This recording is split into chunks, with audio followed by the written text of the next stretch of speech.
Hello, amazing parents. You're welcome to the day 16 of our screen time challenge. Today, our topic is educational screen time. Now, educational screen time refers to use of the screen such as tablets, computer, TV as a method of learning, right? For learning purposes. So, there is a difference between there is something I call recreational screen time and educational screen time. Now, recreational screen time is the use of the screen as a means of entertainment. Okay, things such as just watching any TV or any movie or any cartoon series, things such as playing video games, things such as just watching or just chatting with people. That's for relaxation. That's for recreation. Now, while educational screen time is using the screen as a means for learning. Now, recreational screen time or using the screen as a relaxation, it is usually passive. Remember, the first week when we started, we're discouraging passive use of the screen. So using the screen for recreation is usually passive, and then it can be a source of distraction. That is the reason why we started talking about regulating and balancing screen time. So it can usually be a major distraction. So children want to just sit around, watch whatever they want to watch, play whatever they want to play, and they are not engaging the mind actively. Okay, it takes away time. Okay, it steals the time you are supposed to use for important things, and it is easily addictive. Yes, using the screen as a means of relaxation or recreational screen time is easily addictive. Children find it easy to get addicted to just passing away time by watching any kind of cartoon they want, any kind of movie they want, play any kind of game they want, chat with their friends and all. Now, educational screen time intends to enhance learning and development. So there are content that children pay attention to or watch, and it or engage with, and it kind of helps them to learn. It promotes their learning and their development. Now, these things could be use of educational app, participating in online classes. So I, as a literacy teacher, I work directly with children and I work directly with their parents. I teach a lot of children over online, right? I engage with them over devices. It is the screen they use. If they have tablets, that's what they use. Now, if they have home computer, that's what they use.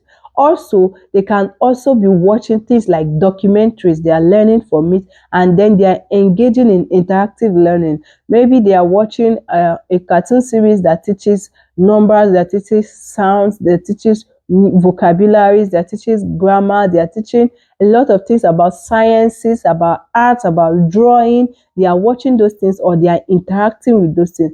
That's for educational purposes. Now you can take note of this. Whenever children are engaging with an educative content, they try to practice what they have learned from that. And when people are discussing, they chip in, they relate with a discussion from what they have learned from that educational content. I don't know if you have children around you, you must have discovered this. Children who watch a lot of, maybe they watch science, educative content. When they see something, they are able to relate. For instance, the children that watch content that they have seen snow, right? Okay, or ice fall. Now, when it is raining cold in Nigeria, for instance, they kind of imagine, their imagination takes them, to maybe their eyes will fall, maybe snow will fall, right? And when discussions come up, you see them discussing intelligently, even more than you that is an adult. That is why you should offer your children educational screen time. Okay, again, they should watch things that has to do with maths and all of that. Now, it supports what this will do. The benefit of exposing them to this, that it supports academic development and academic growth, and yet it stimulates critical thinking. So imagine how children can relate what they have seen on the screen to their present world, okay, or to their physical world. So it promotes critical thinking. They are trying to match what they saw or what they learned from the screen to what is happening around them. It also begin to spoil their imagination. Okay, and then it provides access to vast knowledge. Okay, now for me, I am very conversant because the children many times the children I involved I work with, they tell me a lot about PBS. PBS is an educational channel that, in fact, myself as an actual parent, is a channel that I look forward to my child um exploring, because it teaches a lot about numbers, it teaches a lot about later sounds, it teaches a lot about sciences.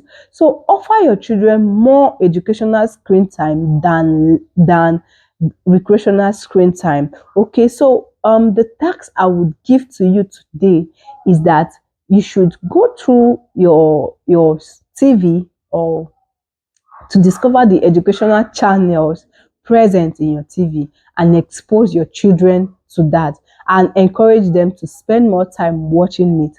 And sometimes also sit around and watch with them, discuss what. Now, also, there's an app called Duolingo. Duolingo is a language app where children can learn a lot of languages. Call it Korean, call it Chinese, call it Spanish, German, any kind of language. You can also offer your children that. If they have tablets, you can download that. If they have phones, you can download that. If they use your phone, you can download that app and they'll start learning. Children up to 6, 7 years, 8, 9 years can start learning graphic design using Canva. You can download that on their phone.